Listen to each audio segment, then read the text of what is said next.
প্রধান উপদেষ্টা ডক্টর ইউনূস পদত্যাগ করবেন বলে মন স্থির করেছে, এখনো করেনি, শুধু করবেন বলে একটা আশ্বাস দিয়েছিলেন। এই আশায় অনেকেই জামাত আর বিএনপির বাড়ি ঘর অলরেডি ভাঙা আরম্ভ করেছিল ব্রাহ্মণবাড়িয়ায়। খালি সুর তুলে যদি এই হয় কি হয়তো চিন্তা করতে পারেন। এখানে সব ভুলে যান, আবার ওই 12 ট্রাক সামনে দিয়ে দেবে, তখন ওই 16 বছর না 32 বছরও শোনাতে পারবেন না।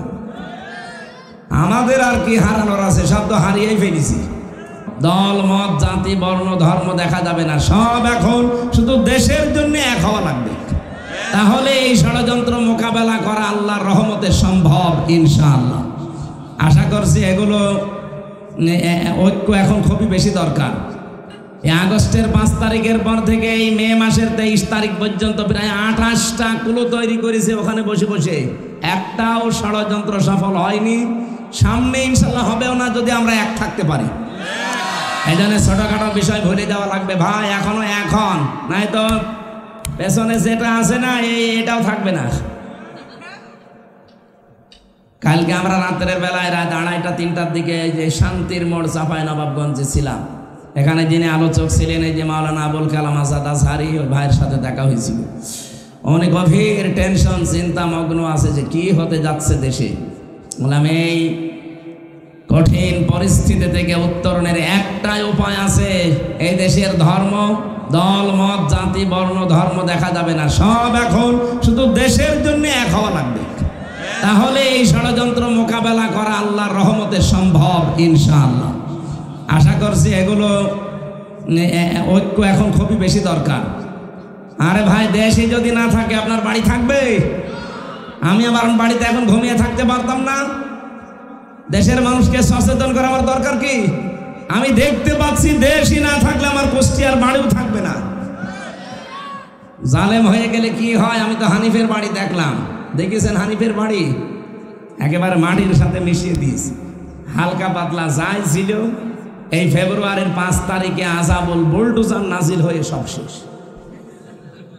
আজ আগামী থেকে আমাদের এরকম কোন অবস্থা যেন না হয়, এই জন্য এখনই ঐক্যবদ্ধ হওয়া লাগবে। একটু সুর তুলেছিল যে প্রধান উপদেষ্টা ডক্টর ইউনূস পদত্যাগ করবেন বলে মন স্থির করেছে, এখনো করেনি, শুধু করবেন বলে একটা আশ্বাস দিয়েছিলেন। এই আশায় অনেকেই জামাত আর বিএনপির বাড়ি ঘর অলরেডি ভাঙা আরম্ভ করেছিল ব্রাহ্মণবাড়িয়ায়।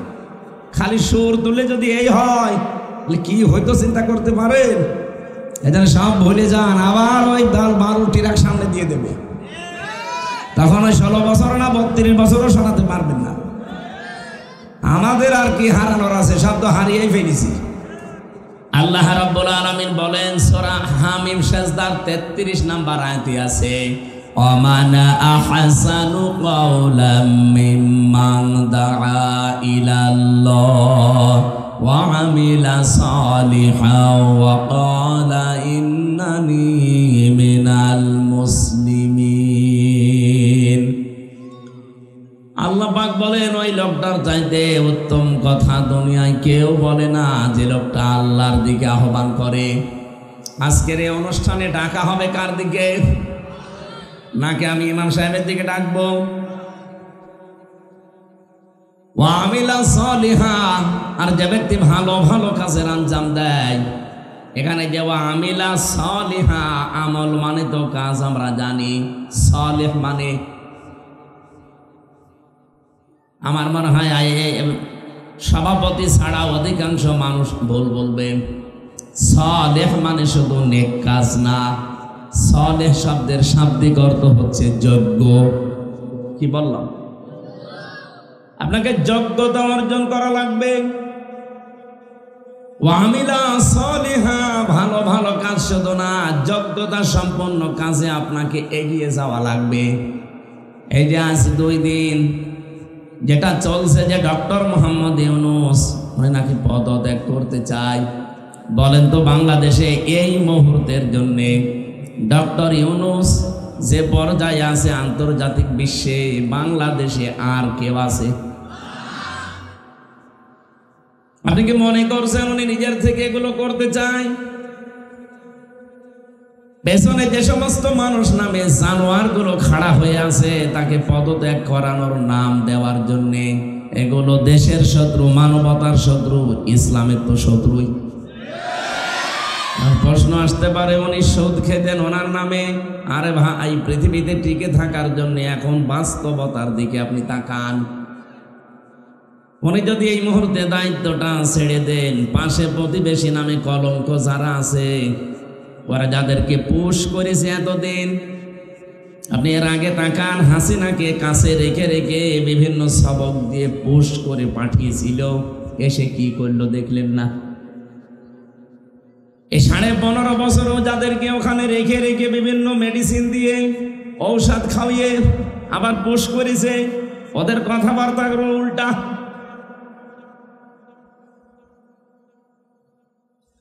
আন্তর্জাতিক বিষয়গুলো মোকাবেলা করার জন্য এই দেশে কেউ এখন জায়গায় দাঁড় হওয়ার মতো নেই। ওই লোকটার চেহারার দিকে তাকিয়ে এই পৃথিবীতে এখন 1000 বিশ্ববিদ্যালয় আছে যেগুলো লিস্টেড, বাংলাদেশের একটাও সেই তালিকায় নেই।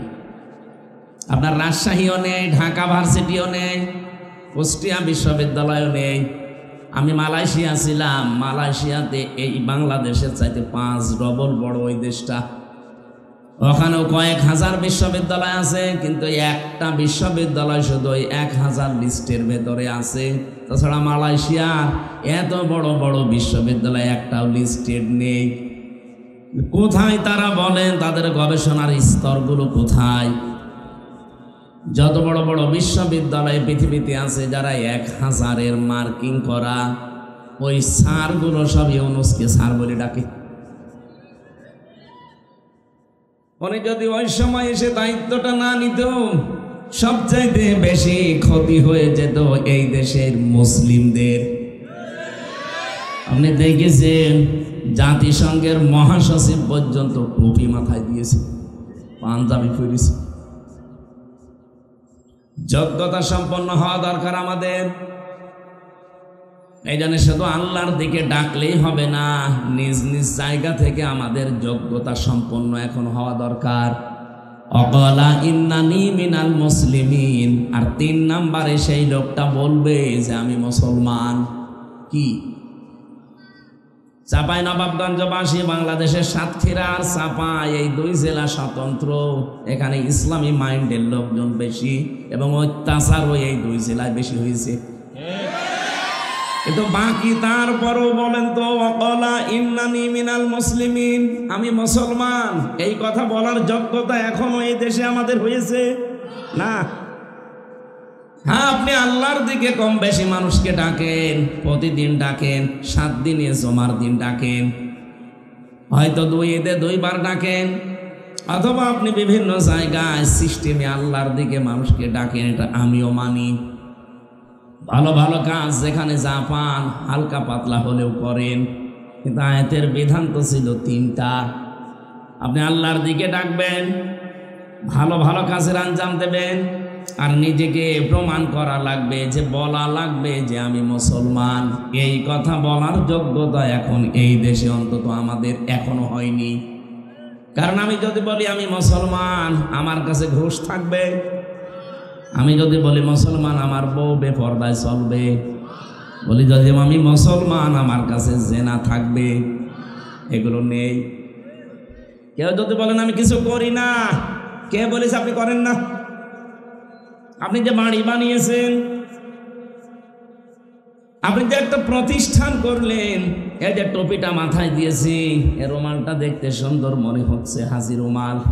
এ রুমালটা যে ফ্যাক্টরিতে তৈরি হয়েছে, ফ্যাক্টরির মালিক লোন নিয়েছে ব্যাংক থেকে। এক কথা বলছেন না কেন? যতদিন পর্যন্ত এদেশে যাকাত ভিত্তিক অর্থনীতি কায়েম না হবে, ততদিন পর্যন্ত এই দেশে যে যাই করুক, ও হয় ডাইরেক্ট সুদখোর না ইনডাইরেক্ট। কারণ ব্যাংকিং ব্যবস্থার দিকে আপনি তাকান, এটা অর্থনীতি। এই দেশের অর্থনীতিতে আজ পর্যন্ত আমরা কোরআনকে, হাদিসকে নিয়ে যেতে পারি নাই। এই জন্য যত ব্যাংক আছে সবগুলো সুদের সাথে জড়িত, কেউ ডাইরেক্ট, কেউ ইনডাইরেক্ট। কারণ ইসলামী অর্থনীতির যে পার্টগুলো আমরা জানি, ওগুলো অ্যাপ্লাই করতে গেলে মানে না। ইসলামী ব্যাংকে যেগুলো আছে পঙ্খানো মানা সম্ভব না যতদিন রাষ্ট্রে ইসলাম কায়েম না হয়। এই যে মশা রাখা আছে, মোদারাবা আছে, মোরাবাহা আছে, বায়ে সালাম আছে, বায়ে ইস্তেসনা আছে, বায়ে মুআজ্জাল আছে, ওয়াহেদা আছে, প্রায় 28টা নিয়ম আছে ইসলামী অর্থনীতির। এগুলো সব একটা একটা করে কাজে লাগাতে হয়, ব্যক্তি থেকে শুরু করে মাঠ পর্যায় পর্যন্ত। বাকি যে ব্যাংকিং ব্যবস্থায় যারা আপনারা কাজ করছেন, লেনদেন করছেন, সোনালী ব্যাংক, রূপালী ব্যাংক, অগ্রণী ব্যাংক, চৈতালি ব্যাংক আছে, জনতা, চৈতালিও 2 দিন পরে খুলে ফেলবে। এরকম যত ব্যাংকিং ব্যবস্থা এই দেশে আছে, বলেন তো এখানে সুদ ডাইরেক্ট না ইনডাইরেক্ট? আপনি যে বলবেন আমি মুসলমান, কি করে বলবেন? আপনি ডাইরেক্ট না হলেও ইনডাইরেক্ট। এই রুমালটা, এই টুপিটা যে ফ্যাক্টরিতে বানিয়েছে, সুদের মাধ্যমে টাকা নিয়ে ওই ফ্যাক্টরি থেকে বানানো, আপনি বলছেন আমি তো টাকা নিয়ে কিনে নিয়েছি। আপনি কিনে নিলেন, কিন্তু লোকটা বানিয়েছে কিসের সাথে? মিল করে, সুদের সাথে। বলেন বলেন। এই জন্য দেশটা আমরা এমন ভাবে তৈরি করতে চাই যেখানে হালালকে হালাল জানার পর মানা যায়, হারামকে হারাম জেনে ছেড়ে দেওয়া যায়। এই জন্য হাদিস হচ্ছে মান ক্বারাল কুরআনা ফাস্তাযহারাহু ফাহাল্লা হালালাহু ওয়া হাররামা হারামাহু আদখালাহুল্লাহুল জান্নাহ। এই পৃথিবীর ময়দানে যে ব্যক্তি কোরআন পড়ে আর কোরআনকে ইজহার করার জন্য চেষ্টা করে, এখানে ইজহার শব্দের বাংলা অর্থ হচ্ছে বিজয় করা। কোরআনকে পড়ার পরে যারা কোরআন বিজয় করার জন্য চেষ্টা চালাবেন, এই শব্দের ব্যাখ্যা করতে গেলে এই এলাকায় বহু মানুষ আছে তারা উল্টাপাল্টা ফতোয়া দেয়। আমি যখনই বলি যে আমি কোরআন পড়ি এবং কোরআনকে আমি ইজহার করার জন্য চেষ্টা করি, কোরআনকে আমি বিজয় করার জন্য চেষ্টা করি, কিছু মানুষ দেখবেন তারা ফতোয়াবাজি করেছে এটা ধর্ম ব্যবসা, এটা ধর্মের নামে রাজনীতি। এটা ধর্ম ব্যবসা না ধর্মের নামে রাজনীতি আপনার কাছে শেখা লাগবে আমার? আমি কোরআনের ওপরে অনার্স মাস্টার শেষ করেছি। আপনার পেটে বোম মারলে যদি আপনি কোরআনের একটা আয়াত আমার সামনে শুদ্ধ করে ওই 7 কিরাত দিয়ে পড়তে পারেন, আমি এই মুহূর্তে আপনাকে মিষ্টি খাওয়াবো। 7 কিরাত লাগবেন, আপনি 1 কিরাতে পড়েন তো দেখি। আমি তো 7 কিরাতেই কোরআনের আয়াত পড়তে পারবো একটা একটা করে, আপনি 1 কিরাতে পড়েন দেখি। একটা আয়াত শুদ্ধ করে বলতে পারেন না, ওর ভেতরে ব্যাখ্যা বিশ্লেষণ কি আছে জীবনে পড়েন উনি। খালি বাংলা অর্থ পড়ে আপনি বিশাল মুফতি হয়ে বসে আছেন। আমি যখন এই শব্দের ব্যাখ্যাগুলো করতে চাই, হ্যাঁ মাওলানা হয়তো বলবে ফাস্তাযহারু মানে ইজহার মানে স্পষ্ট করা, ইজহার মানে ওটা ওই যে নুন সাকিন মিম সাকিনের কায়দা যখন পড়ায় তাসবিদে, তখন আমরা পড়াই যে ইজহার মানে স্পষ্ট করা। কিন্তু ব্যাখ্যা করার সময় আপনি হাদিসের টিকাগুলো দেখবেন, ওখানে ইজহার মানে বিজয় করা, ইজহার মানে দাঁড় করানো, ইজহার মানে কায়েম করা। 33টা অর্থ আছে কমপক্ষে।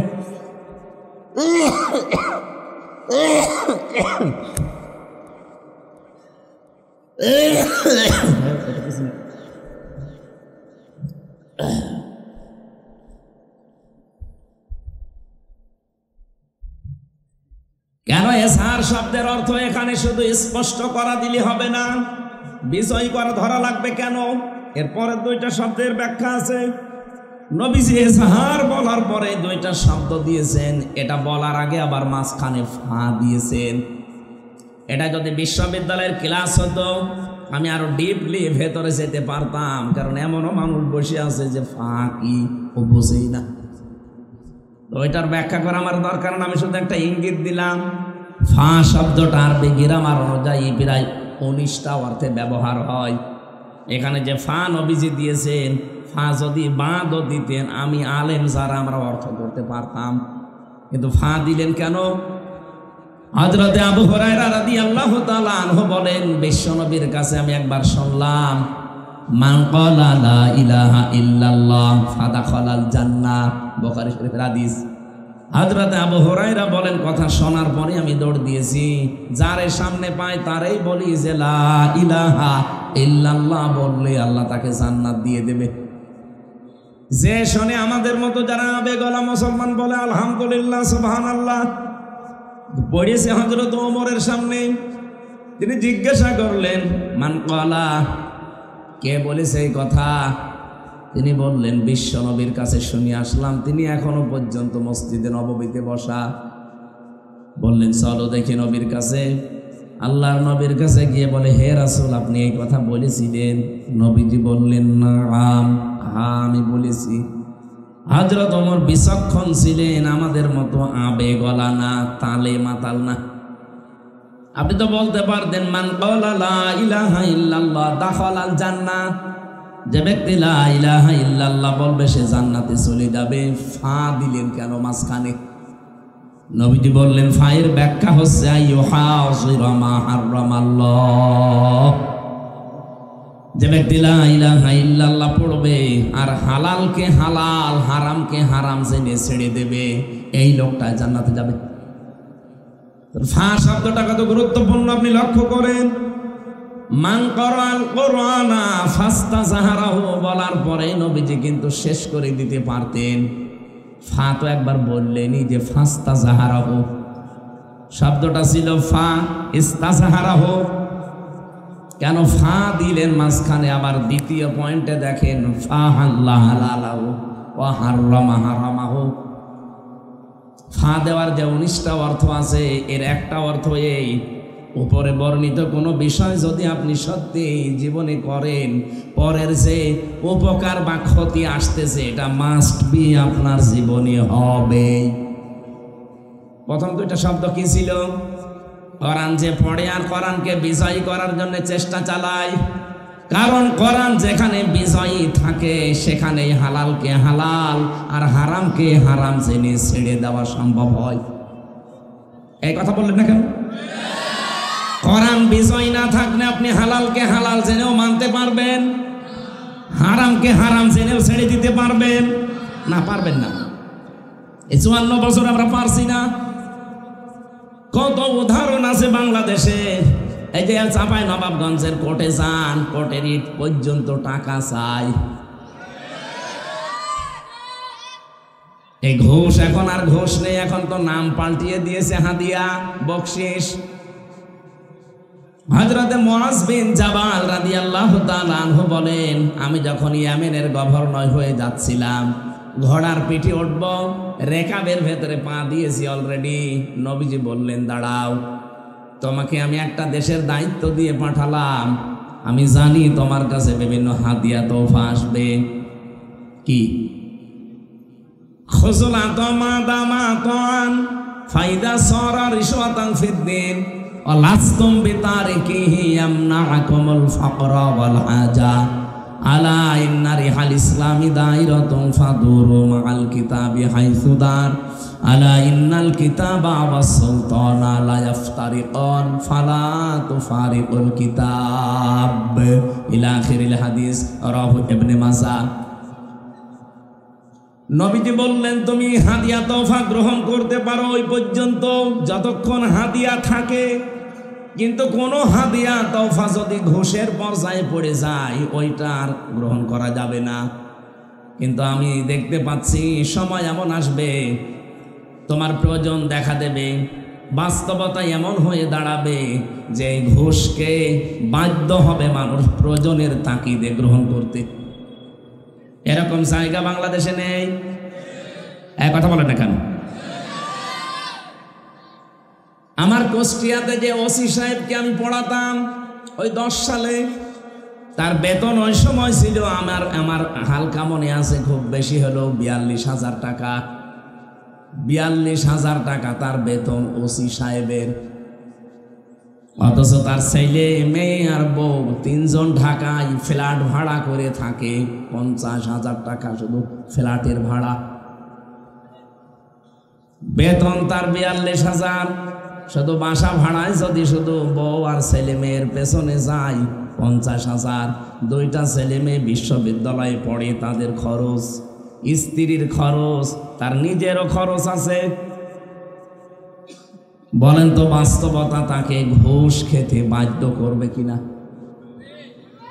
নবী যদি এমনি বলেন নাই, ওয়ালাস্তুম বিতারিকিহি ইয়ামনাকুমুল ফাকর ওয়াল হাজা, তোমার প্রয়োজন এবং বাস্তবতা তোমাকে বাধ্য করবে, ওই নিষেধটা তুমি আর মানতে পারবে না। তখন আমার তো মনে হচ্ছে ১৫০০ বছর আগের কথা নবীজি কেবল ১০ সালে বলে গেল।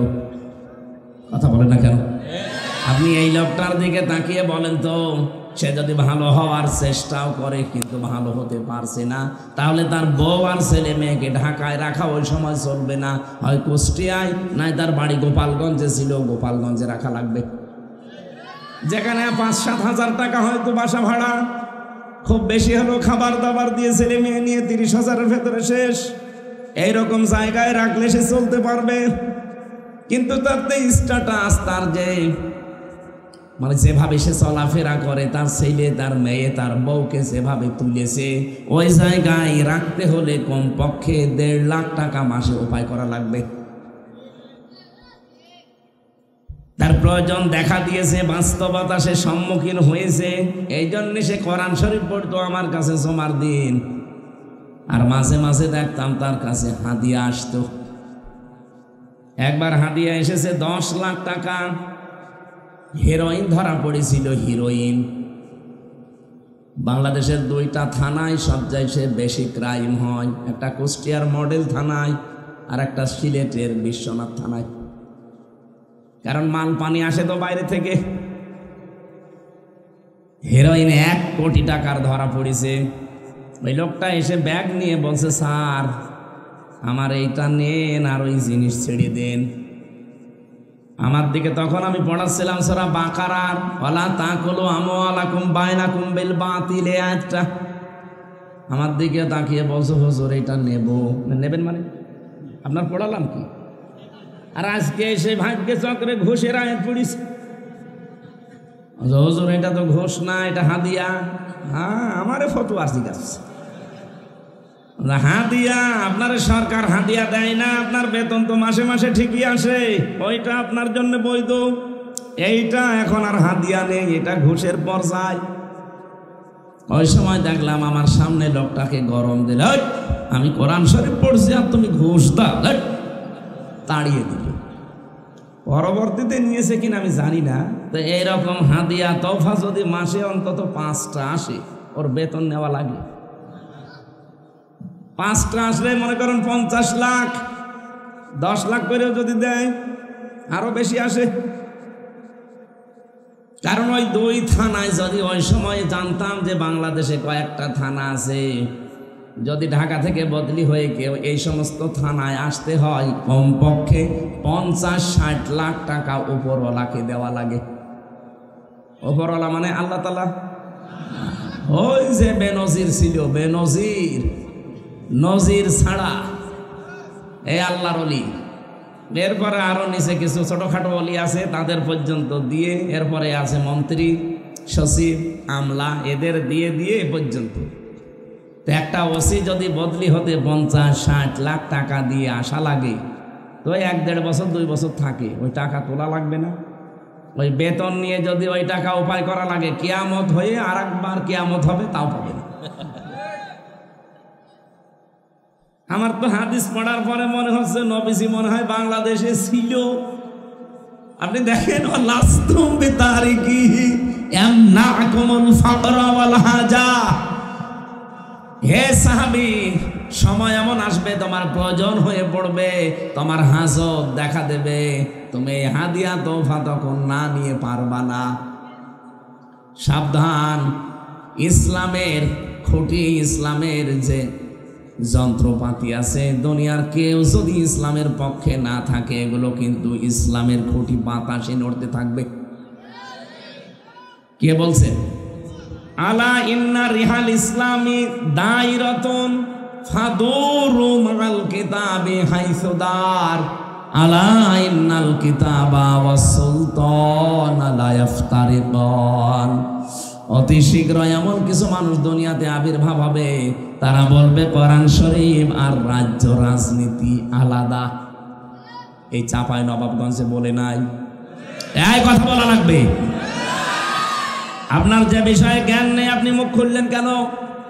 ওয়ালা তাকফু মা লাইসা লাকা বিহি ইলমুন, যে বিষয়ে জানো না কথা বলবা না। কে বলছেন? বলেন বলেন। ইন্নাস সামআ ওয়াল বাসারা ওয়াল ফুআদা কুল্লু উলাইকা কানা আনহু মাসউলা। তোমার অন্তর, তোমার কান, তোমার চোখ কিয়ামতের দিন সব আমার আল্লাহর কাছে জিজ্ঞাসিত হবে। যে বিষয়ে জানো না ও বিষয়ে কথা বলা জায়েজ নেই, এ ফতোয়া কার? আপনি কোন কারণে বলতে গেলেন যে কোরআন শরীফ আর রাজ্য রাজনীতি আলাদা? 618 জায়গায় আমি কোরআন দিয়ে রাজনীতি করা লাগবে, 918 জায়গায় আমি পেয়েছি। আমার চাইতে যারা বড় বড় মাথা আলাও আছে তারা তো আরো বেশি পাবে। আপনার শুধু মাথায় আছে, মাথার ভেতরে মনে হয় মগজ নেই, শুধু গোবর আছে। এই কারণে আপনি এই কথা বললেন। শেষের কথা ছিল কি? ফালা তুফারিকুল কিতাব, সাবধান, কিতাবের রাজনীতি থেকে জীবনেও তোমাকে আলাদা করবা না। কারণ তুমি একটা দায়িত্ব নিয়ে যাচ্ছ দেশের, একটা এলাকার।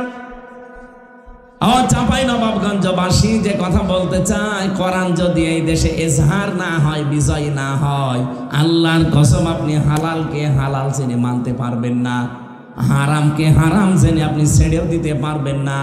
বাস্তবতা, প্রয়োজন এবং হাজত আপনাকে বাধ্য করবে। আমার এই গাড়িটা এই চাপাই থেকে যদি আমি রাত 11:30টায় এখানে ছেড়ে দেই, কুষ্টিয়া পর্যন্ত যেতে কমপক্ষে 3-4 জায়গায় আটকাবে পুলিশে। সব ঠিক আছে, গাড়ির কাগজপত্র, ড্রাইভিং লাইসেন্স, গাড়ির রোড পারমিট সব ওকে, ড্রাইভারের ড্রাইভিং লাইসেন্সও আছে। তারপরেও কাজ খুলে দিলে বলবে হুজুর দোয়া চাই। যদি বলে দোয়া করে আসলাম, না, যে দোয়া নিয়ে আসলেন ওই দোয়া দিয়ে যান। এখন যেহেতু তারা রাত জেগে আছে, বলেন তো যদি 1000-2000 করেও দেওয়া লাগে, 7-8 জন করে থাকে, এই 2000 করে যদি 1-5 জায়গায় দেওয়া লাগে, খালি দোয়াই দেওয়া লাগবে 10,000। এখন ওদের উপর রাগ করেই করবেন কি? ওরা বলে ফেলে হুজুর রাগ করবেন না, কারণ এই দোয়া শুধু আমরা একা নেই না, এই দোয়া আবার উপরে দেওয়া লাগে। এরকম যতগুলো গাড়ি থেকে আমরা দোয়া পাই, প্রতি রাতে যদি অন্তত 50,000 টাকা দোয়া পাই, উপরে আমার 30,000 চলে যায়, আর আমরা এই ছোটখাটো গুলো 20,000 দোয়া খাই। এখন ওরা যদি চেষ্টা করে যে না আমি ওইসব ঝামেলাই নেই, আমি লা ইলাহা ইল্লাল্লাহ, কাউকে কিছু বলবো না, কোনো গাড়ি ধরবো না, হবে? ওর গাড়ির চাকরি থাকবে না এমন জায়গায় বদলি করে দেবে, পুলিশ লাইনে রেখে দেবে, থাক সুবহানাল্লাহ পড়। না, হচ্ছে না। যতদিন কোরআন বিজয় না হবে আপনি পারবেন না। আর এইটার জন্যই এত কথা বলা হয়, আর আপনারা উল্টা দিকে নিয়ে যান। এত দরকার কি? আরে দরকার কি? 54 বছরে দেখতে পাচ্ছেন না? এখনো পর্যন্ত বলার সৎ সাহস আমাদের হয়নি যে আমি মুসলমান। কারণ আমি মুসলমান এই কথা বললে আমার বউ জীবনও বেপরদায় চলবে না। আমি মুসলমান এই কথা বললে আমার ব্যবসা সুদের সাথে জড়িত হবে না। সে পরিবেশ এখনো হয়েছে। একটা ছাগল বিক্রি করতে চাই, তারপরও মানুষকে চাঁদা দেওয়া লাগে। এই দেশে এখনো আমরা আছি। জানা আমাদের নাম যে বাবা রেখেছিল কি? হরে কৃষ্ণ হরে রাম। কি রেখেছিল? হুয়া সাম্মাকুমুল মুসলিমিন। আমি তোমাদের নাম সন্তান হিসাবে, জাতি হিসাবে রেখে দিলাম কি? মুসলমান। সুতরাং মুসলমান এই পরিচয় দেওয়ার মতো যোগ্যতা এখনো আমাদের দেশে কারোরই হয়নি। এই যোগ্যতা আমরা তৈরি করতে চাই। 56,000 বর্গ মাইল এই কোরআন দিয়ে যখন চলবে, কোরআন যখন বিজয় থাকবে, তখন বুক ফুলিয়ে বলা যাবে যে আমি মুসলমান। এই কথা আমরা বলতে চাই না। এইটা যদি কেউ বাধা দিতে আসে, সে ইসলামের শত্রু, মানবতার শত্রু, আমারও শত্রু। কারণ অত জান্নাতে যেতে চাই না, আমারও যেতে দিতে চাই না। জান্নাতে যাওয়ার বাধা হয়ে সারে দেখবো হযরতে ওমর। যেমন হযরত ওমরের বাবা এসে শুধু মুহাম্মদ রাসূলুল্লাহর বদনাম করছিল, তিনি একবার দুইবার তিনবার নিষেধ করলেন যে বাবা খাত্তাব আপনাকে আমি সম্মান করি, কিন্তু নবীজির ব্যাপারে কথা বলবেন না। তারপরও যখন বারবার নবীজিকে গালি দিচ্ছিল, এক কোপ দিয়ে বাবার এই কল্লা আলাদা করে ফেলেছে। এই দেশে আমার মনে হয় এখন ওমরের মতো ভূমিকায় আমাদের আসা দরকার। ইসলাম নিজে মানেন না, মানতেও দিতে চান না, জান্নাতে যাওয়ার বাধা হয়েছে দাঁড়াবে, বাপ হলেও ছাড়বো না। যাই হোক, তেলাওয়াতকৃত আয়াত যেহেতু সূরা সূরা মারিয়াম 41 নম্বর আয়াত, মাত্র একটা আয়াত পড়েছি। জাতির পিতা ইব্রাহিম নবী আলাইহিস সালাম যেহেতু আর 14 দিন পরে একটা দিবস আমাদের সামনে আসছে, তার নাম কোরবানি। এই কোরবানি যার মাধ্যমে আমরা পেলাম তার নাম হযরতে ইব্রাহিম। নাম কি বলেন বলেন? হযরতে ইব্রাহিমকে আমার আল্লাহ স্মরণ করতে বলছেন, ওয়াযকুর ফিল কিতাবি ইব্রাহিম। আর একটা কিরাত আছে, ওয়াযকুর ফিল কিতাবি ইব্রাহিম। বলেন আল্লাহু আকবার। আল্লাহ বলেন এই কিতাবের ভেতরে ইব্রাহিম সম্পর্কে কিছু কথা আছে, হে নবী আপনি এটা স্মরণ করেন। নবীজিকে স্মরণ করাতে বললেন কেন? চাপায় বাসিয়ে দিকে তাকান। এই পৃথিবীতে যে শব্দটা প্রথমে আল্লাহ দিলেন অযকুর, যাকারা ইয়াজকুরু শব্দের শাব্দিক অর্থ হচ্ছে স্মরণ করা, জিকির বলে না? এই জিকির থেকে জাল কাফ র অযকুর, এটা আমরের সিগা। হে নবী আপনি স্মরণ করেন বা বর্ণনা করেন, মানুষকে জানান। কি জানাবেন? ফিল কিতাবে, এই কিতাবের মধ্যে। কিতাবের মধ্যে বলতে আল্লাহ পাক কি বোঝাতে চান? কিতাব মানে পৃথিবীতে কোরআন। কিতাব মানে কি? আরো জোরে বলেন। তাফসীরে ইতকানের ভেতরে পাবেন এই কোরআনের আল্লাহ 55টা নাম নিজে দিয়েছেন। ওরা কোরআন শরীফের নাম কয়টা? 55টা।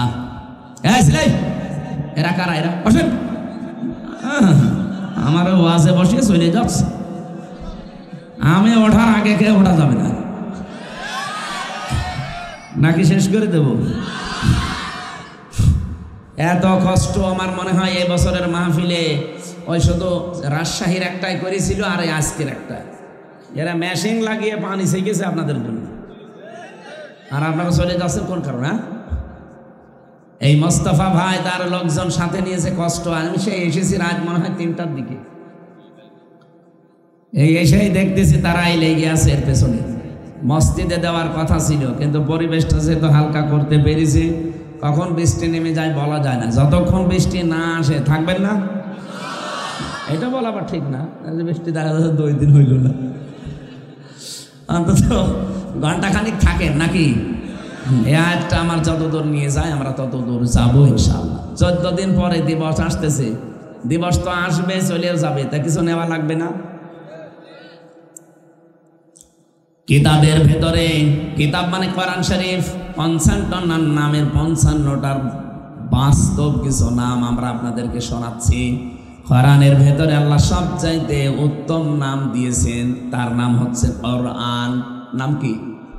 ফাযাক্কির বিল কোরআনি মান ইয়াখাফু ওয়াঈদ।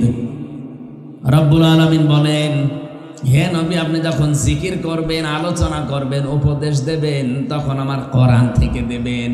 মান ইয়াখাফু ওয়াঈদ, so admonish and or by the holy Quran him who fears my threat। যার ভেতরে আল্লাহর ধমকের ভয় আছে, কোরআনের উপদেশ শুনলে তার কাজ হবে। কোরআনের প্রথম নামই কোরআন। 2 নাম্বার নাম হচ্ছে আল কিতাব, যেটা আমি আজকের আয়াতের ভেতরে দ্বিতীয় শব্দে পেয়েছি। 3 নম্বরে কোরআনের নাম হচ্ছে ফুরকান। 4 নম্বরে কোরআনের নাম আজ-জিকির। 5 নম্বরে কোরআনের নাম আত-তানজিল। 6 নম্বরে কোরআনের নাম মুবিন। 7 নম্বরে কোরআনের নাম নূর। 55টা নাম আমি পড়েছিলাম তাফসীরে ইতকানের ভেতরে। অন্যতম গুরুত্বপূর্ণ নাম হচ্ছে আল কিতাব। কি কিতাব? শুধু কিতাব আল্লাহ দেয়নি, আলিফ লাম লাগিয়ে নির্দিষ্ট করে দিয়েছেন। এটা দিয়ে বোঝাতে চাই পৃথিবীতে একটাই মাত্র কিতাব আছে, তার নাম কোরআন। আর দুনিয়ায় যত কিছু পান সব হচ্ছে এই কিতাবের ব্যাখ্যা। তাহলে হাদিস এবং যত দুনিয়ায় যত বই লেখা আছে সবগুলো হচ্ছে কোরআনের ব্যাখ্যা। কোন কিতাব কোরআনের শব্দ থেকে গবেষণা করে হয়তো লেখা। আমি আমার গাড়িতে 4টা কিতাব আজকে আমি জেলখানায় থাকতে লিখেছিলাম, 2টার বাইরে থাকতে 2টা, এগুলো সব কোরআনের শব্দের উপরে ভিত্তি করে লেখা। মেয়েদের সম্পর্কে দাম্পত্য জীবনের যে কলহ, মানুষের এই যে স্বামী স্ত্রীর গন্ডগোল লাগে, কেন এর সমাধান করতে হয়, না হলে সংসার টেকে না, কি কি কারণে গন্ডগোল হয় আর কেন, এগুলো কিভাবে পদ্ধতি আছে। আপনাদের এখানে ফো দিয়ে হবে না, ওই পদ্ধতিগুলো অ্যাপ্লাই করলে পরিবারে শান্তি নেমে আসবে। ওইগুলো একটা শব্দের ব্যাখ্যা করতে গিয়ে লিখেছিলাম সূরা আহজাব 33 নম্বর আয়াতের তাবাররুজ শব্দটা দিয়ে। তাফসিরে এটা খাজেন থেকে নিয়েছি, বেশি 120 পৃষ্ঠা আমি লিখেছি পরিবার নিয়ে। কারণ জেলে যাওয়ার পর এটা আমি উপলব্ধি করতে পেরেছি যে অনেক মানুষ জেল খাটতেছে শুধু বোর কারণে। হয় বউকে তালাক দেওয়ার কারণে, অথবা যৌতুকের কারণে, অথবা মারধর করার কারণে, অথবা মেরে ফেলেছে এই কারণে। এখনো পর্যন্ত সে জল্লাদ আছে ঢাকায়। এই কিছুদিন আগে যেটা মরে গেল শাহজাহান জল্লাদ, ওইটার পরে আরেকজন দায়িত্ব পেয়েছে, ওর নাম ইলিয়াস জল্লাদ। ও মাঝে মাঝে আমার ফাঁসির কন্ডেম ছেলে এসে আমার জিজ্ঞাসা করতো, হুজুর আর পারি না। কেন? আপনি তো ভালো জায়গায় আছেন, আপনি তো জল্লাদ। কারণ একটা ফাঁসি দিলে আপনার 4 মাস মাপ, আর আমাদের তো কোনো মাপ নেই। আজ 22 বছর জেল খাটতেছে। অপরাধ কি করেছিলেন? বলছে আমি সৌদি ছিলাম, 17 বছর সৌদি আরবে কাজ কারবার করে দেশে এসে বিয়ে করলাম। গেছি হয়তো 20 বছর বয়সে, 17 বছর ছিলাম। কত বছর হয়? 37। এসে হয়তো 38 39 বছরে বিয়ে করেছি। বিয়ের বছরে আমার বর সাথে আমার মার সাথে মিল নেই। কিছু মাকে দিলে বর মন পাওয়া যায় না, আর বউকে কিছু দিলে মার বোন শুধু খাবো খাবো করে। এরকম পরিবার দেশে নেই। আজ হাজারো পরিবারে আমার মনে হয় বউ আর শাশুড়ির এই ছোট মনের কারণে আমরা অনেক স্বামী মানসিক রোগী হয়ে যাচ্ছি।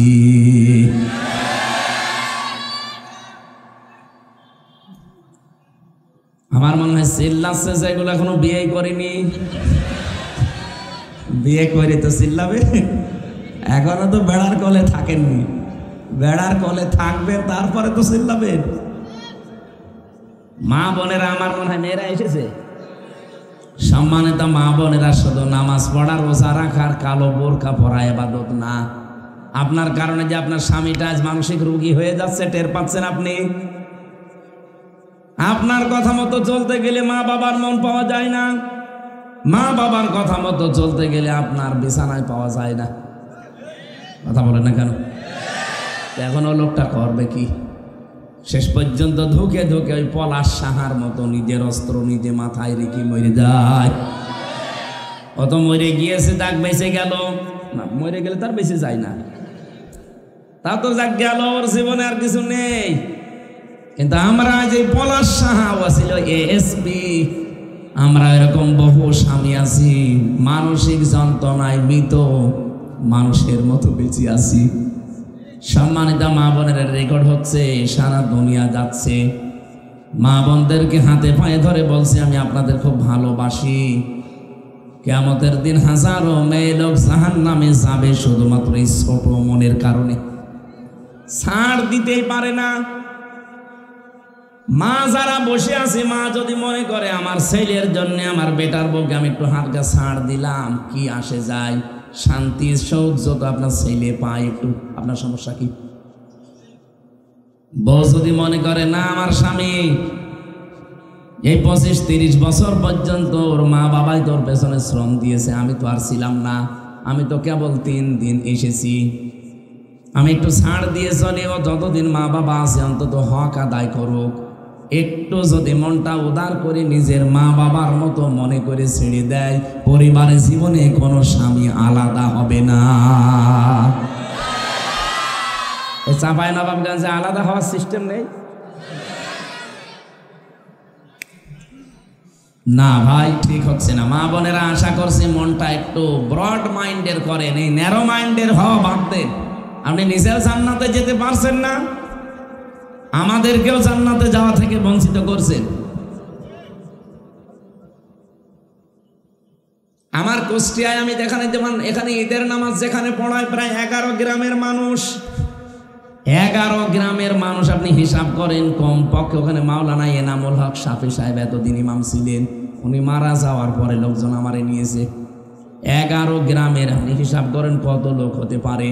এক গ্রামে যদি 1000-1500 মানুষ হয়, এতগুলো মানুষ এক জায়গায়।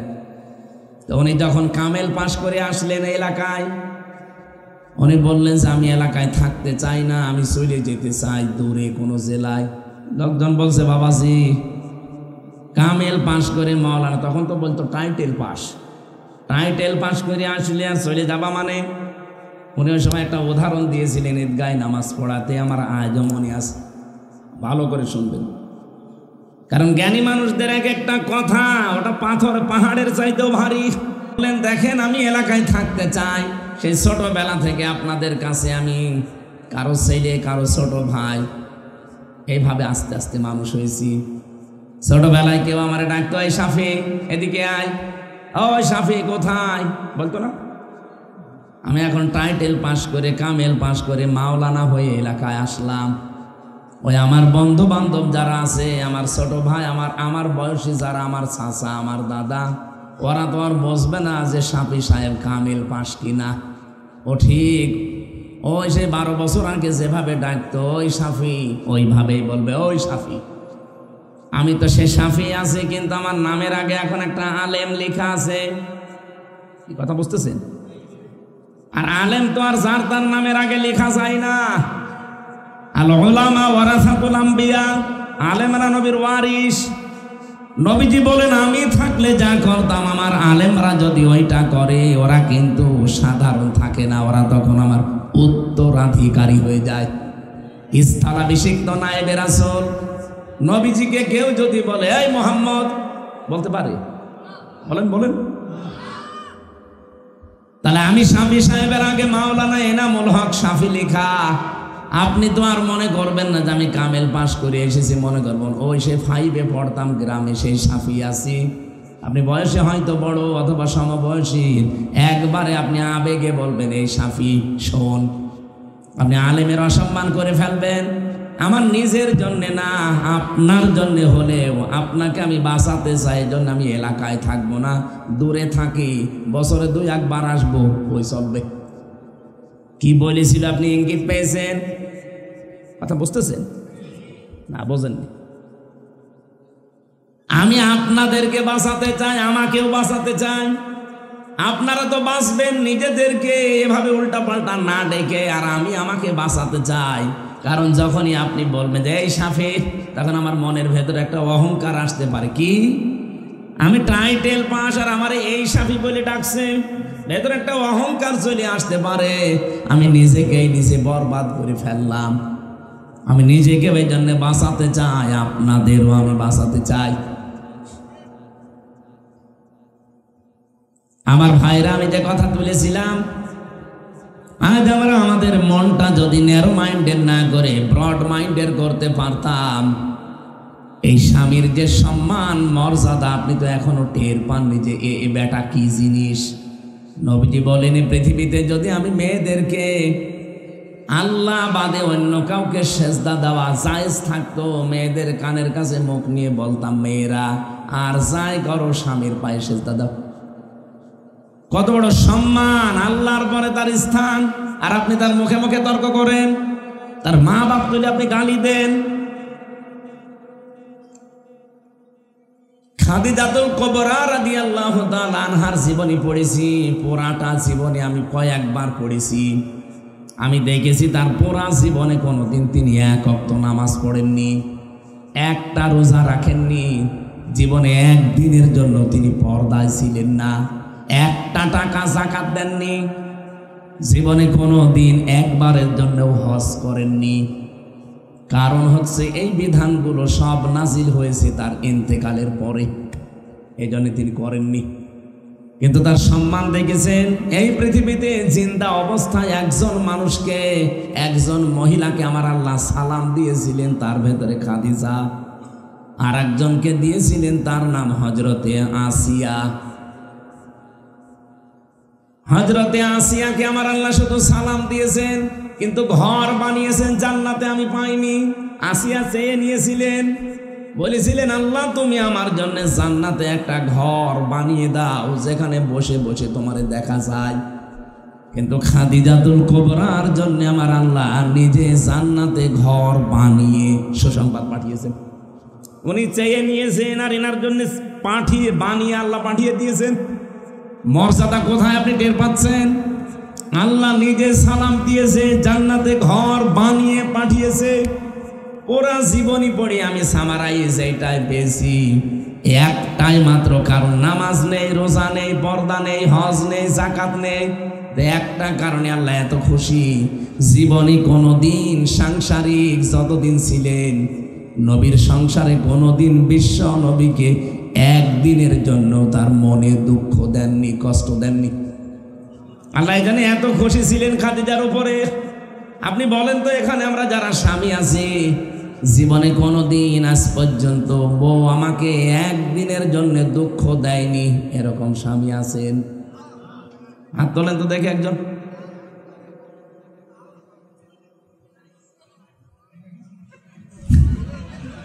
হুজুরও তুলতে পারিনি, তোমার দুঃখ পেয়েছে, আমিও পারিনি। আমি মিথ্যা কথা বলবো কেন?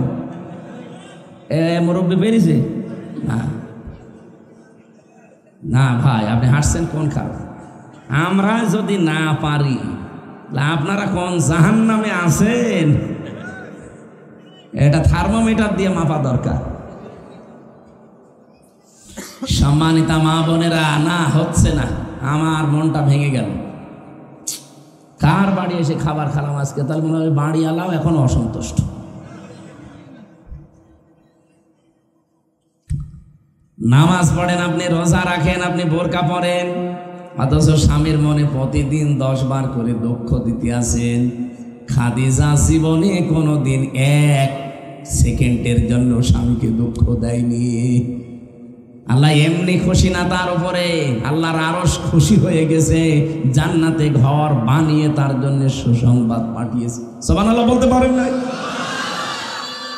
আমরা এরকম স্ত্রী তৈরি করতে চাই না, চাই না? আরো জোরে বলেন। এজন্য আমাদের স্ত্রীগুলো হওয়া লাগবে খাদিজাতুল কুবরার মতো। এরকম 6 জন মহিলার জীবন নিয়ে আমি একটা বই লিখেছি, আদর্শ নারী। মেয়েদের আদর্শ কে কে হবে, কিভাবে তাকে ফলো করবেন। আছে গাড়িতে এটা দাম্পত্য জীবনের, ওইটা মেয়েদেরকে আপনারা পড়াবেন। ও বউ, ভারতের সিরিয়াল না দেখে বইটা পড়ো, দেখো কি আছে, মেনে চলো। শুধু পুরুষেরটা, মহিলারটা না, পুরুষেরটাও নিয়ে যাবেন। পুরুষেরটা পড়বে না, নিজেরা শুধু ভালো বউ চায় আর নিজে হয়ে আছে ফেরাউনের ভাইরা। ভাই হবে, নিজেকে হযরতে আলীর মতো তৈরি করেন, বউগুলো এমনি ফাতেমাতুজ জহরা হয়ে যাবে। মেয়েদেরকে আহ্বান জানাচ্ছি, কষ্ট আমি জানি আপনাদের, তারপর একটু স্বীকার করেন। আমি যে কিতাবের আলোচনা তুলেছিলাম, আমি ওই লাইনে যেতে চাই। রব্বুল আলামিন কোরআনে কারীমকে কিতাব নামে আখ্যা দিয়েছেন, এই জন্য এই কিতাবের ভেতরে আল্লাহ আলোচনা দিচ্ছেন আমাদের বাবা যিনি ইব্রাহিম। আল্লাহ বলেন কেমন ছিল জানো? ইন্নাহু কানা সিদ্দীকান নাবিয়্যা। একদিকে ইব্রাহিম ছিল সিদ্দিক, সত্যবাদী। 2 নম্বরে হযরত ইব্রাহিম ছিল নবী। কি ছিল? এখন এই 2টা শব্দের আমি হালকা ব্যাখ্যা করব। দেখেন তো, সিদ্দিক এবং নবী কি জিনিস এটা? সিদ্দিক মানে সত্যকে সত্য জানার পরে যারা মেনে নেয় তারা আল্লাহর কাছে সিদ্দিক, সত্যবাদী। শুধু সত্য কথা বললেই সিদ্দিক হওয়া যায় না, শুধু সত্য কথা বললেই তাকে সত্যবাদী বলা যায় না। সিদ্দিক মানে সত্যকে সত্য জানার পর দুনিয়ায় একদিকে আমি একদিকে, এইরকম সিদ্ধান্ত যারা নিতে পারে তাদেরকে বলা হয় সিদ্দিক। কি বলা হয়? বলেন বলেন, স্মরণ করেন ওই সময়ের কথা। আল্লাহ উদাহরণ দিচ্ছেন, এইদিকে তাকান। وَإِذْ قَالَ إِبْرَاهِيمُ لِأَبِيهِ آزَرَ أَتَتَّخِذُ أَصْنَامًا آلِهَةً إِنِّي أَرَاكَ وَقَوْمَكَ فِي ضَلَالٍ مُبِينٍ। আল্লাহ পাক বলেন, একটু স্মরণ করো ওই সময়ের কথা, তখন তোমাদের জাতির পিতা হযরত ইব্রাহিম তার বাবা আজরকে ডাক দিয়ে বলেছিলেন, হে বাবা, ইন্নী আরাকা ওয়া কওমাকা, অবশ্যই আমি নিজে আপনাকে আর আপনার এই জাতিকে দেখতে পাচ্ছি ফি দালালিম মুবিন, স্পষ্ট বিভ্রান্তিতে আছেন। আসনামান আলিহা, এই মূর্তিগুলো কি করেন? এগুলো আপনারা কেন এগুলো নিজেরা বানান, আবার নিজেরাই মাথা নত করেন এর সামনে, আবার শেষ হয়ে গেলে ভেঙে ফেলেন, পানির ভেতরে ডুবিয়ে দিন, কেন এগুলো করেন? আমি তো স্পষ্ট বিভ্রান্তিতে দেখতে পাচ্ছি। রব্বুল আলামিন বলেন এই কথা ইব্রাহিম কেন বলেছিল জানো? ওয়াকাযালিকা নুরি ইব্রাহিমা মালাকুতাস সামাওয়াতি ওয়াল আরদ ওয়া লিয়াকুনা মিনাল মুকিনিন। আমার ইব্রাহিমকে আমি কিছু জিনিস দেখিয়েছিলাম, আকাশ আর জমিনের এমন কিছু নিদর্শন দেখালাম, সে একেবারে দৃঢ় বিশ্বাসীদের অন্তর্ভুক্ত হয়ে গেল। আমি যে জিনিসটা এখান থেকে নিয়ে আসতে চাই, একটু পরে 2-1 মিনিট পরে বুঝবেন। এই চলে যাচ্ছেন কেন? বসুন বসুন। ফালাম্মা জান্না আলাইহিল লাইলু রাআ কাওকাবা ক্বালা হাযা রাব্বি ফালাম্মা আফালা ক্বালা লা উহিব্বুল আফিলিন। বলেন আল্লাহু আকবার। আমি যে তাকে আসমান জমিনের বিভিন্ন নিদর্শন দেখালাম, কি দেখিয়েছিলাম? প্রথম হযরত ইব্রাহিম দেখলেন ফালাম্মা জান্না আলাইহিল লাইলু রাআ কাওকাবা, রাতের বেলা দেখলেন আকাশে কিছু তারকা জ্বলজ্বল করছে। তিনি বললেন ক্বালা হাযা রাব্বি, এইটাই আমার রব হবে। কিন্তু যখন ওটা রাতে মিলিয়ে গেল, তিনি বললেন না, ক্বালা লা ইউহিব্বুল আফিলিন, যেটা অস্তমিত হয়ে যায় ওইটা আমি ভালোবাসি না, পছন্দ করি না। রব মানা তো দূরের কথা। ফালাম্মা রাআল কমারা বাসিগান ক্বালা হাযা রাব্বি ফালাম্মা ফালা ক্বালা লা ইল্লাম ইয়াহদিনি রাব্বি লাকুনান্না মিনাল কওমিয যালিন। এরপরে তিনি রাত যখন গভীর হয়ে গেলে দেখলেন আকাশে একটা বড় চাঁদ। চাঁদের দিকে তাকিয়ে বললেন এটা আমার রব।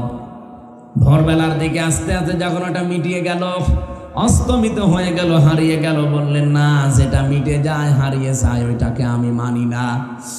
আমি তো একটা বিভ্রান্তির ভেতরে পড়ে গেলাম। ফালাম্মা রাআশ শামসা বাযিগাতান ক্বালা হাযা রাব্বি হাযা আকবার ফালাম্মা আফালা ক্বালা লা ইল্লাম ইন্নী বারিউম মিম্মা তুশরিকুন। সকালবেলা যখন তিনি দেখলেন যে পশ্চিম আকাশে বিশাল এক সূর্য বড় হয়ে উঠতেছে, তাকিয়ে বললেন এটা শুধু আমার রব না, এইটাই বড় রব। কারণ এতক্ষণ যা দেখেছিলাম ছোট ছোট, এখন তো দেখছি বিশাল, এটা আমার রবই হবে। সন্ধ্যাবেলা যখন এইটাও ডুবে গেল, উনি বললেন না, ডুবে যাওয়া জিনিস তো আমি পছন্দ করি না। রব হওয়া দূরের কথা, জাতির লোকেরা ক্বালা ইয়া কওমি ইন্নী বারিউম মিম্মা তুশরিকুন।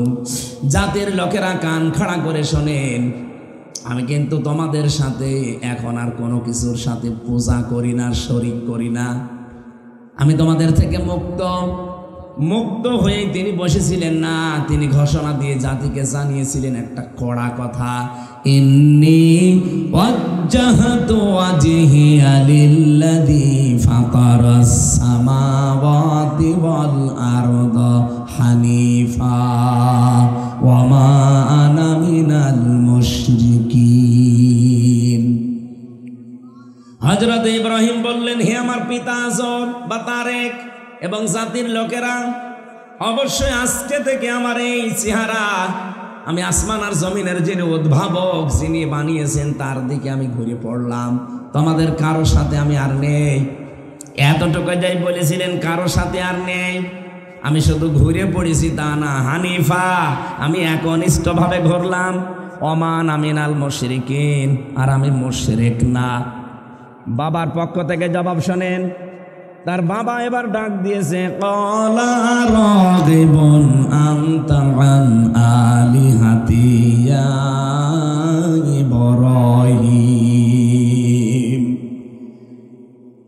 লাইল্লাম তানতাহি লারজুমান্নাকা ওয়াহজুরনি মালিয়া। ইব্রাহিম কি ঘোষণা দিলে তুমি যে তুমি আমাদের সাথে আজকে থেকে নেই, আমাদের এই ইলাহাগুলো মানো না। তুমি যদি এই কথা থেকে আজকে ফেরত না আসো, নিজের এই কথা থেকে যদি সরে না আসো, এক নম্বরে আমি বাবা হয়ে বলছি, লাইল্লাম তানতাহিলা আরজুমান্নাকা, তোমার আমি জীবিত রাখবো না, তোমার আমি মেরে ফেলবো, হত্যা করে ফেলবো তোমারে। আর আমি যদি এটা না পারি, দ্বিতীয় নম্বর বলেছিলেন, ওয়াহজুরনি মালিয়া, হয়তো সন্তান হিসাবে আমি মায়া মহব্বত এটা করতে যদি না পারি, আজকে থেকে ঘোষণা দিলাম তুমি আমার কাছে আর থাকবে না, দূর হয়ে যাও, দূরে কোথাও চলে যাও। এরকম কথা বললে আমার কাছে বাবা হিসাবে সন্তানকে আমি রাখি না। আপনি হিসাব করে দেখেছেন জাতির পিতা কি কঠিন পরীক্ষায় ছিলেন। এদের তাফসীর পড়তে গিয়ে আমি জাতির পিতা ইব্রাহিমের জীবনে 50টা পরীক্ষা পেয়েছি। জীবনের জন্ম থেকে শুরু করে মরণ পর্যন্ত আমি 50টা পরীক্ষা পেয়েছি। তার ইমানের পরীক্ষা ছিল 10টা, তার ভেতরে এটা একটা। পরিবারও ছেড়ে দেওয়া লাগে, ইমানের উপরে টিকে থাকতে গিয়ে অনেক সময় নিজের পরিবারকেও ছেড়ে দেওয়া লাগে, অনেক সময় সমাজকে ছেড়ে দেওয়া লাগে, অনেক সময় অনেক নবী দেশ পর্যন্ত ছেড়েছেন। আর আমাদের ইমানের উপরে টিকে থাকতে গেলে কিছু ছাড়া লাগে না, আরো আত্মীয় স্বজন বাড়ে। 2 নম্বরে তার আমলের পরীক্ষা আল্লাহ নিয়েছিলেন 30টা। কোরআন শরীফের ভেতরে আপনি পাবেন সূরা মুমিনুনের ভেতরে 10টা, সূরা আহজাবের ভেতরে আছে 10টা, আর সূরা তাওবার ভেতরে আছে 10টা। এই 30টা পরীক্ষা আল্লাহ তার জীবনে নিয়েছিলেন আমলের। 3 10 30, আর ওদিকে 10 ইমানের 40, আর মাথা থেকে পা পর্যন্ত এখানে 10টা পরীক্ষা আছে বডির ভেতরে। এই 50টা পরীক্ষা আমার আল্লাহ তার জীবনে নিয়েছেন। আল্লাহ বলেন প্রত্যেকটা পরীক্ষায় আমার ইব্রাহিম পাশ করে গেছে। হযরত ইব্রাহিম ঘোষণা দিয়েছিলেন, ক্বালা সালামুন আলাইকা সাস্তাগফিরু লাকা রাব্বি ইন্নাহু কানা বি হাফিয়া। একটা একটা করে অনেকগুলো জিনিস তিনি ছাড়লেন। তারপরে তিনি বলেন, ফালাম্মা আফালা ওয়ালাম ওয়াতাসিলুকুম মা তাদউনা মিন দুনিল্লাহ ওয়া আদউ রাব্বি আসা আল্লাহ আকুনা বিদুআই রাব্বি শাকিয়া। ফালাম্মা আতাসালাহুম মা ইয়াবুদুনা মিন দুনিল্লাহ, এ পর্যন্ত যখন তিনি বলেছিলেন, এখন তো বাংলা না বললে আপনারা আরবি বুঝবেও না। তিনি 1 নম্বরেই বললেন, হে আমার বাবা, আপনি আমাকে হয় মেরে ফেলতে চান অথবা দূরে সরিয়ে দিতে চান, আমি আপনার জন্য আল্লাহর পক্ষ থেকে শান্তি কামনা করছি। আল্লাহ যেন আপনাকে শান্তি নিরাপত্তা দেয়, আর আল্লাহ আপনাকে যেন মাফ করে দেয়। আমি জানি আমার আল্লাহ অতি দয়ালু মালিয়া, জোরে বলেন হাফিয়া, জোরে বলেন সুবহানাল্লাহ। 2 নম্বরে তিনি জাতির লোকের কাছে দাঁড়িয়ে বললেন, আজকে থেকে আমি তোমাদের থেকে ইতিজাল মানে বিচ্ছিন্ন হয়ে গেলাম, ছেড়ে দিলাম তোমাদেরকে। আল্লাহ বাদে যাদের ইবাদত তোমরা করো তাদের সাথে আমি আর নেই। ওয়াদউ রাব্বি, আজকে থেকে শুধুমাত্র আমি ডাকতে থাকবো আমার রবকে। ওয়ালা হাসা আল্লাহ কুনা বিদুআই রাব্বি শাকিয়া, আমার আশা যে আমার আল্লাহ কোনোদিন আমার ডাক না শুনে পারবেন না, কোনোদিন তিনি আমাকে হতভাগ্য করবেন না। ফালাম্মা তাসালাহুম মা ইয়াবুদুনা মিন দুনিল্লাহ, এই মুহূর্তে যখন তিনি সব কিছু থেকে নিজেকে পৃথক করে একেবারে একা একা দাঁড়িয়ে গেছেন, কেউ নেই তার সাথে, তার বাবা নিজে তার শত্রু, আগুনে ফেলার সময় তার বাবা নিজে সাহায্য করছে, এরকম কঠিন মুহূর্তে হযরত ইব্রাহিম নবী আলাইহিস সালাম যখন দাঁড়িয়ে আছেন একা একা, আমার আল্লাহ ঠিক তখন তাকে নিয়ামত একটার পরে একটা দেওয়া আরম্ভ করলেন। তার মানে আমরা যদি জাতির পিতার সন্তান দাবি করি, বঙ্গবন্ধুর না, ইব্রাহিমের, কার? আমরা যদি ইব্রাহিম নবীর সন্তান দাবি করে থাকি যে আমরা ইব্রাহিমের সন্তান, আপনি ইমানের সাথে রিলেটেড যেগুলো আঁকড়িয়ে ধরবেন, ইমানের সাথে যেগুলো মিশে না ওগুলো যখন ছেড়ে দেওয়ার সিদ্ধান্ত নেবেন, আপনি দেখবেন আমার আল্লাহ ইব্রাহিমকে যেভাবে একটা একটা নিয়ামত দিয়েছে, আপনাকেও জীবনে আল্লাহ দেওয়া আরম্ভ করবে। কে দিয়েছিলেন তাকে? ওয়াহাবনা লাহু ইসহাক ওয়া ইয়াকুব, ইসহাককে দিয়েছিলেন, ইয়াকুবকে দিয়েছিলেন, তার বংশের ভেতরে কল্যাণ জাআলনা নাবিয়্যা, আর তিনি জানতেন যে প্রত্যেককে আমার আল্লাহ নবী বানাচ্ছেন। আমি যেহেতু সিদ্দিকের ব্যাখ্যা করার জন্য পর্যন্ত এসেছিলাম, এবার আমি পেয়ে গেছি। আপনি বলছেন আমাদের জাতির পিতা ইব্রাহিম আমার আল্লাহকে তিনি খোঁজ করছিলেন, কেউ তাকে দেখিয়ে দেয়নি, তিনি খোঁজ করে করে যখন পেয়ে গেলেন সত্যটা, এই সত্যকে সত্য জানার পরে দুনিয়ার কত কিছু তার ছাড় দেওয়া লেগেছে বলেন। আর আমাদের চোখে আঙ্গুল দিয়ে দেখিয়ে দিলেও সত্যকে সত্য জানার পরে আমরা মানতে চাই না। আমার কথা আপনি বুঝেছেন কিনা জানি না। জাতির পিতা সত্যকে অনুসন্ধান করছিলেন, খুঁজতেছিলেন, খুঁজতে খুঁজতে খুঁজতে যখন পেয়ে গেলেন, পেয়ে যাওয়ার পরে এমন ভাবে আঁকড়িয়ে ধরলেন, বললেন হানিফা, আমি একনিষ্ঠ ভাবে, ওমান আমিনাল মুশরিকিন, আমি মুশরিক না। এ ঘোষণা দেওয়ার পরে কত কিছু তার উপরে এসেছে দেখেছিলেন, যে বাবা পর্যন্ত বলছে তোর মেরে ফেলবো। আজও আমাদের দেশে যারা আমাদের অভিভাবক, সত্যের উপরে টিকে থাকতে গিয়ে আজ আমরা তাদের পক্ষ থেকে হুমকি ধামকি পাচ্ছি। নাম ধরা লাগবে। এতদিন যাদেরকে অভিভাবক মনে করতাম, দায়িত্বশীল মনে করতাম, ইমানের উপরে আজ টিকে থাকতে গিয়ে এই দেশের শত্রু, ইসলামের শত্রু, আল্লাহর ঘর মসজিদ যারা ভেঙে ফেলে, তাদের বিরুদ্ধে কথা বলতে গিয়ে দেখি এখন এই অভিভাবকরা আমাদের গালি দিচ্ছে। আপনারা চেতনার কথা বলতে বলতে চলে যান শুধু ৭১, শুধু ৫২, শুধু ৪৭, কেন ২৪ বলা যায় না? ২৪ও তো একটা চেতনা। ২৭৩২ জন মানুষ জীবন দিল, লাখের ওপরে মানুষ হাসপাতালে কাতরাচ্ছে। এই চেতনা সামনে নিয়ে আসেন না, শুধু নিয়ে আসেন ৭১, শুধু ৫২, শুধু ৪৭। কেন আপনি বলবেন এই কথা? ৪৭-এর সাথে ৫২-র সাথে ৭১-এর সাথে অন্তত আমার যে বয়স, আমার এখন ৩৩ বছর, আমার তো ওই বয়সের কোনো সম্পর্কই নেই। আমি ৪৭-এও ছিলাম না, ৫২-তেও ছিলাম না, ৭১-এও ছিলাম না, আমি ছিলাম ২৪-এ। এই দেশ যদি এখন চলে ২৪-এর চেতনায় চলবে। যারা দালালি করছেন জাতির কাছে গাদ্দার হিসাবে প্রমাণিত হবে। আগামীতে দেশ চলবে কোন চেতনায়?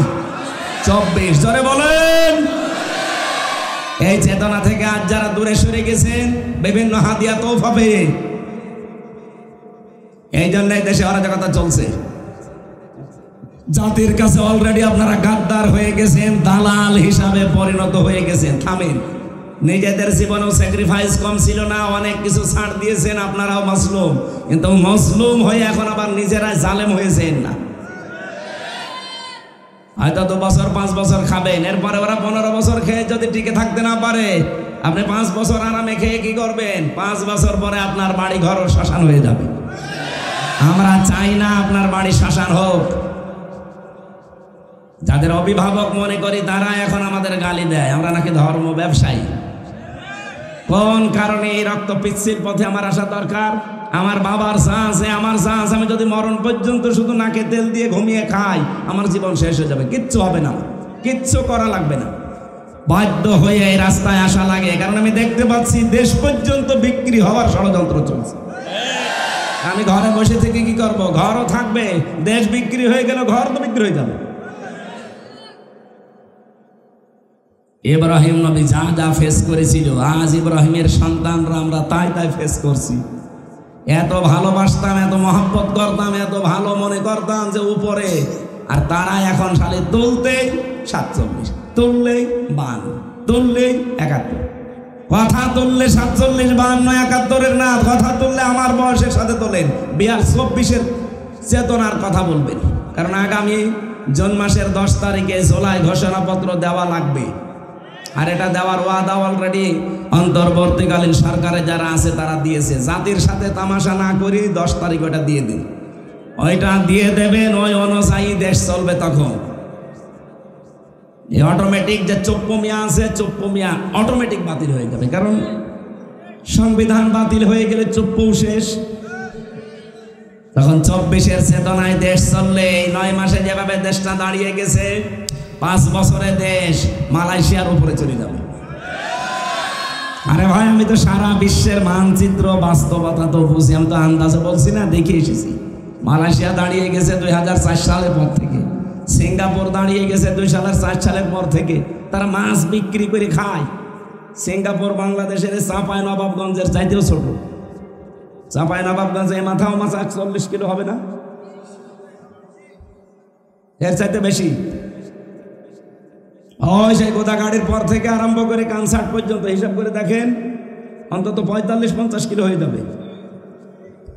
অথচ সিঙ্গাপুর এদিকে ওদিকে মাত্র 42 কিলো, চারিদিকে সাগর, কিচ্ছু নেই ওই দেশে, শুধু পাথর, চারিদিকে সাগর আর মাঝখানে শুধু পাথর।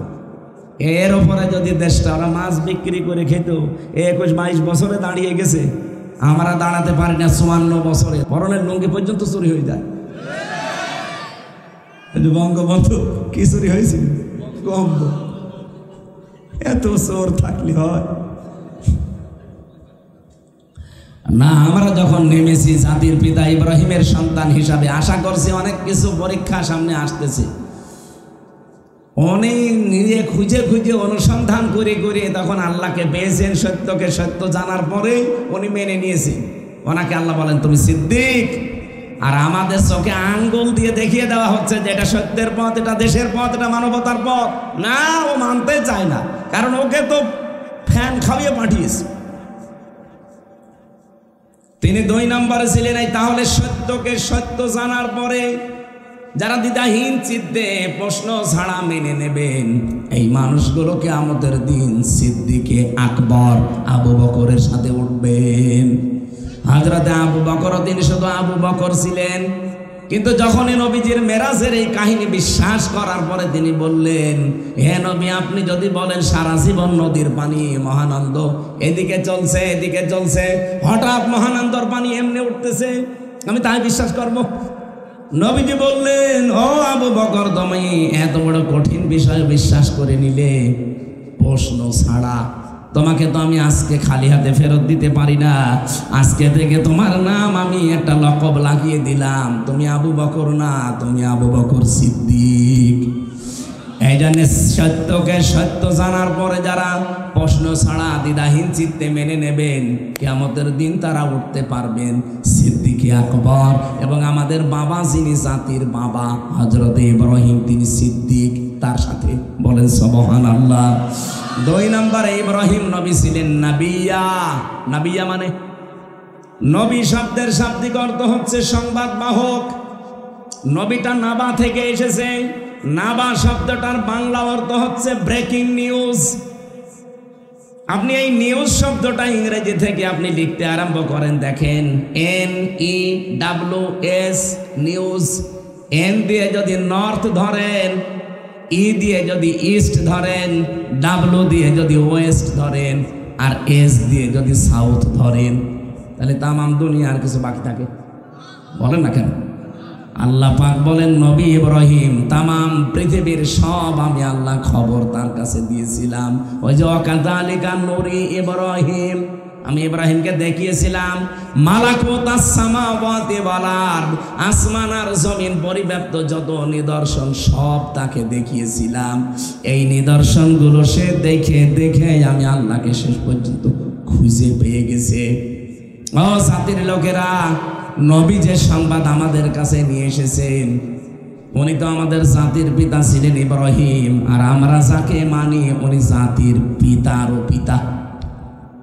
যদি আমাদের মুহাম্মদ রাসূলুল্লাহকে ইব্রাহিমের সন্তান বলা হয়, কিন্তু সন্তানের দায়িত্ব, তার মর্যাদা, সম্মান এত বেশি আল্লাহ দিয়েছেন।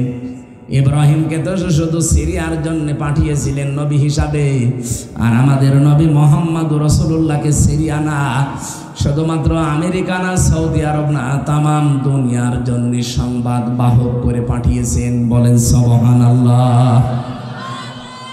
আলোচনার বিষয় আমি যেহেতু ইব্রাহিমের জীবন থেকে আরম্ভ করব বলেছিলাম, যে ইব্রাহিম এই যে ছুরি চালিয়ে পশু জবাই করার নিয়মটা তার কাছ থেকে পেয়েছি, এর আগে এই নিয়ম ছিল না। কি দিয়েছেন? ঠিক আছে,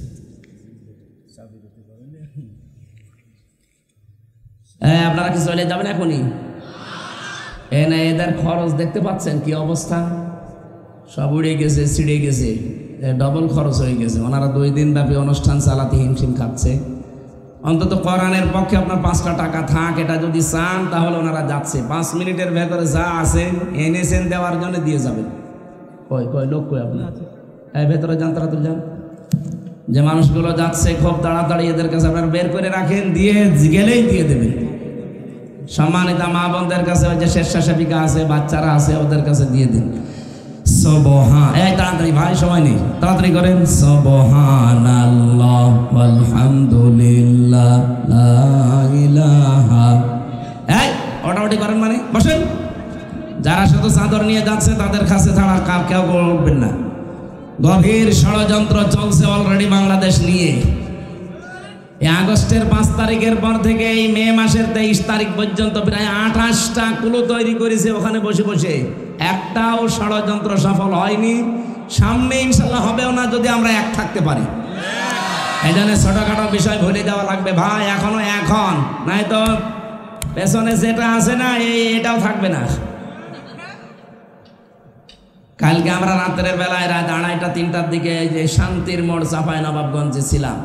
এখানে যিনি আলোচক ছিলেন এই যে মাওলানা আবুল কালাম আজাদ আজহারি, ওই ভাইয়ের সাথে দেখা হয়েছিল। অনেক গভীর টেনশন, চিন্তা মগ্ন আছে যে কি হতে যাচ্ছে দেশে। বললাম এই কঠিন পরিস্থিতি থেকে উত্তরণের একটাই উপায় আছে। এই দেশের ধর্ম, দল, মত, জাতি, বর্ণ, ধর্ম দেখা যাবে না, সব এখন শুধু দেশের জন্য এক হওয়া লাগবে। তাহলে এই ষড়যন্ত্র মোকাবেলা করা আল্লাহর রহমতে সম্ভব ইনশাআল্লাহ। আশা করছি এগুলো ঐক্য এখন খুবই বেশি দরকার। আরে ভাই, দেশে যদি না থাকে আপনার বাড়ি থাকবে? আমি আমার বাড়িতে এখন ঘুমিয়ে থাকতে পারতাম না? দেশের মানুষকে সচেতন করা আমার দরকার কি? আমি দেখতে পাচ্ছি দেশই না থাকলে আমার কুষ্টিয়ার বাড়িও থাকবে না। জালেম হয়ে গেলে কি হয়? আমি তো হানিফের বাড়ি দেখলাম, দেখেছেন হানিফের বাড়ি একেবারে মাটির সাথে মিশিয়ে দিস, হালকা পাতলা যাই ছিল। এই ফেব্রুয়ারির 5 তারিখে আযাবুল বুলডোজার নাজিল হয়ে সব শেষ। আজ আগামী থেকে আমাদের এরকম কোনো অবস্থা যেন না হয়, এই জন্য এখনই ঐক্যবদ্ধ হওয়া লাগবে। একটু সুর তুলেছিল যে প্রধান উপদেষ্টা ডক্টর ইউনূস পদত্যাগ করবেন বলে মন স্থির করেছেন, এখনো করেনি, শুধু করবেন বলে একটা আশ্বাস দিয়েছিলেন। এই আশায় অনেকেই জামাত আর বিএনপির বাড়ি ঘর অলরেডি ভাঙা আরম্ভ করেছিল ব্রাহ্মণবাড়িয়ায়। খালি সুর তুলে যদি এই হয় তাহলে কি হয়তো চিন্তা করতে পারেন।